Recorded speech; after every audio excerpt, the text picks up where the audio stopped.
Shalom peuple de Dieu, je suis le frère Emmanuel Nkodi. Ce monde où nous vivons, c'est un monde de foi. Tout le monde a besoin de croire à quelque chose. Même les athées croient aussi que Dieu n'existait pas.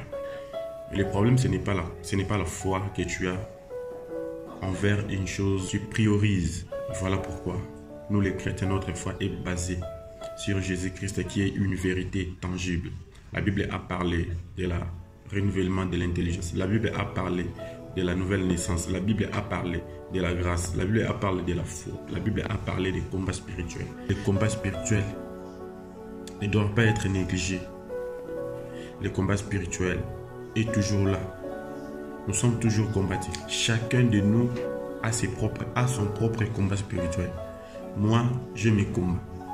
Toi aussi, tu as tes combats. C'est pourquoi Paul dit à Timothée, combat les bons combats. Je mérite de dire que le combat spirituel est irrévocable dans ta vie. Le combat spirituel n'est pas une réalité à négliger. Le combat spirituel n'est pas une réalité à négliger. Le combat spirituel est une réalité à observer. Il y a des chrétiens qui ont la politique de l'Autriche. Ils repèrent un danger. L'Autriche, d'abord, son instinct, d'abord, c'est de courir. Quand il court et puis il est fatigué, épuisé, l'Autriche va creuser un trou sur lequel il va tout justement introduire sa tête. Et lorsque sa tête est introduite, pour lui, il pense qu'il est dans l'abri. Mais il n'est pas totalement dans l'abri. Ce qui fait que son assaillant peut venir écraser son derrière. C'est un chrétien qui pense que le diable ne l'intéresse pas. J'aimerais te poser une question. Quel est le combat de ta vie que tu traverses? Et en plus de cela, c'est qui ton ennemi? Là, David va dire, Seigneur éternel, combat ceux qui me combattent.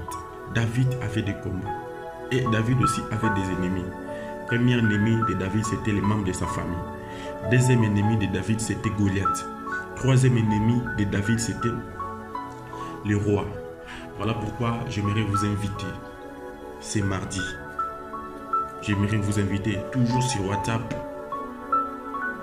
dans le groupe La Rédemption par Jésus-Christ. Nous allons parler à Dieu. Que Dieu puisse combattre nos ennemis.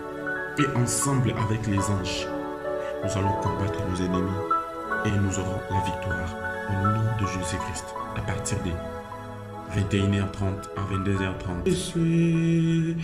Simakoyoka mongongo na yo nandimeli liloba na yo eso yakayo ngengisa bomoi nanga o yakae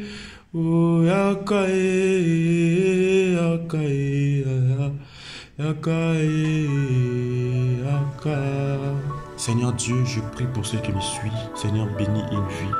Seigneur, enlève une charge. Seigneur, enlève les inquiétudes. Enlève les problèmes. Enlève les fardeaux dans le cœur de tes enfants.